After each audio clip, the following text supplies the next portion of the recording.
మేము గత 10 సంవత్సరాలుగా రెవెన్యూ వ్యవస్థలో కంప్యూటర్ ఆపరేటర్గా విధులు నిర్వహిస్తున్నాము. సడన్గా మమ్మల్ని విధుల నుంచి తొలగిస్తామని సర్క్యులర్ జారీ చేసి మా ప్లేస్లో జూనియర్ అసిస్టెంట్లు తీసుకుంటామని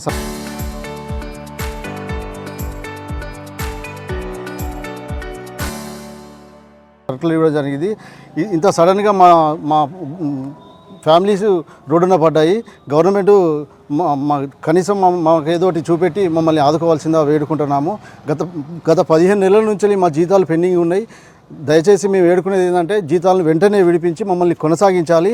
అహర్నిశలు పనిచేస్తూ రోజు 10 నుంచి 12 గంటలు తహసీల్దార్ కార్యాలయంలో ఏ రెగ్యులర్ ఉద్యోగి లీవ్ పెట్టినా కూడా వాళ్ళ ప్లేస్లో మేము వాళ్ళ పనులు తహసీల్దార్ గారి ఆదేశాల మేరకు అన్ని విధులు నిర్వహిస్తున్నాం. తహసీల్దార్ కార్యాలయం నుంచి ఆర్డీఓ కార్యాలయం, కలెక్టర్ కార్యాలయంలో అన్ని విధులు నిర్వహించు 22A నుంచి వెళ్ళి రిజిస్ట్రేషన్స్, ఎలక్షన్స్, సర్టిఫికేట్స్ అన్ని బాధ్యతలు నిర్వహించు 10 సంవత్సరాల నుంచి వెళ్ళి మా యవ్వనంతా గవర్నమెంట్కు దారబోసినాము. దయచేసి మా కుటుంబాలు రోడ్డు మీద పడకుండా మమ్మల్ని ఆదుకోవాలని వేడుకుంటున్నాం. రోజుల క్రితం CCLA కార్యాలయం నుంచి వెళ్ళి మా ప్లేస్లో జూనియర్ అసిస్టెంట్లకు ట్రైనింగ్ ఇచ్చి మా ప్లేస్లో భర్తీ చేయడానికి సర్క్యులర్ ఇవ్వడం జరిగింది. కనుక ఈరోజు మేము రాష్ట్ర వ్యాప్తంగా 632 మంది ఆపరేటర్లము ఈరోజు విధులను బహిష్కరించి ప్రతి కార్యాలయంలో కలెక్టర్ గారికి లెటర్ ఇవ్వడం జరిగింది. రేపటి నుంచి మా స్టేట్ యూనియన్ ఆదేశాల మేరకు విధులను బహిష్కరించి మాకు న్యాయం జరిగేంత వరకు పోరాడతామని వేడుకుంటున్నాం.